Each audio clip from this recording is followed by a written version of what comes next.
Là, calmez-vous. Une minute, s'il vous plaît. Ça a déjà beginné. Oui, je sais que ça a commencé. Bienvenue, chers visiteurs, sur notre page pour une présentation de la correctitude d'un programme à l'aide de l'interface de spécification JML pour Java Modeling Language. Ici, le programme est celui de la recopie des éléments d'un tableau dans un ordre et dans un autre, bien sûr. Bon, pour la présentation des membres de l'équipe, allons-y droit au but. Notre travail sera donc divisé en les grandes parties principales. Présenter brièvement JML, intégrer JML dans Eclipse, présenter le code de vérification et la lecture de l'interface de la console JML. Bien. JML est donc une librairie ici implémentée sous la version de OpenJML Runtime selon la librairie JML Runtime.jar. Bon, commençons par l'installation de JML sur Eclipse. Je vais passer la parole à mon camarade pour vous montrer la procédure de présentation de JML brièvement. Bien, la présentation, l'installation de JML. Non, ça prend. Vas-y brièvement seulement. C'est quoi? L'installation de JML. Tu as que tu viens sur ce JML et puis tu copies seulement le lien. Tu n'es plus obligé de l'installer à zéro. Tu dis seulement qu'on copie le lien au début.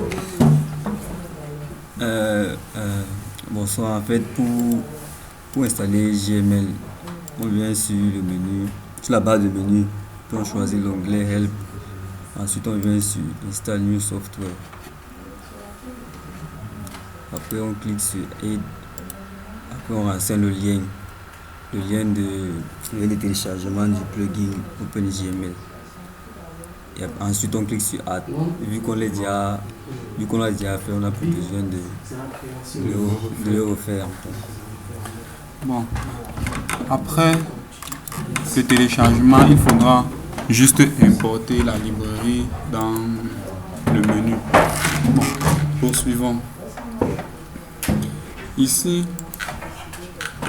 nous avons un tableau écrit dans un programme écrit en Java dans lequel il est question de copier les valeurs du premier dans le deuxième.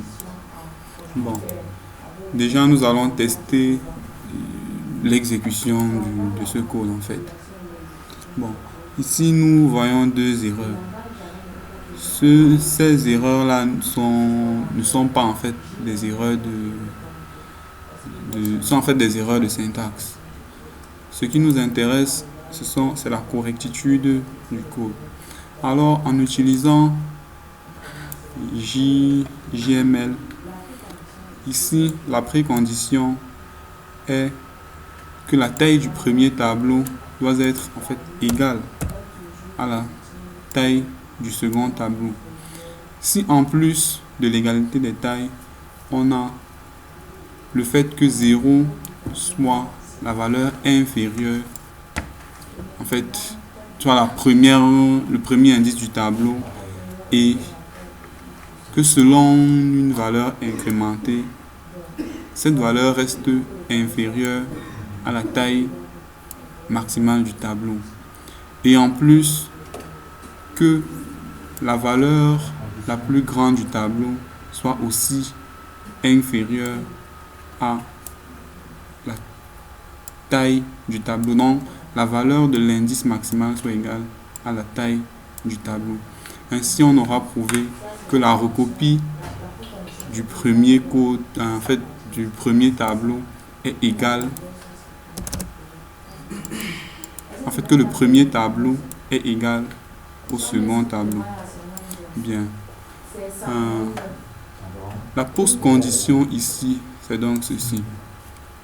Que pour tout entier I, compris entre la valeur minimale du tableau, ici qui sera 0, et la valeur maximale, IN, qui sera en fait la taille maximale du tableau, que cette taille soit égale à celle-ci.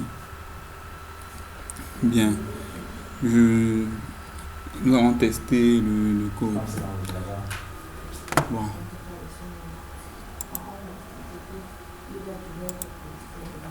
Déjà, on peut dire que l'exécution de la copie du tableau, en fait, du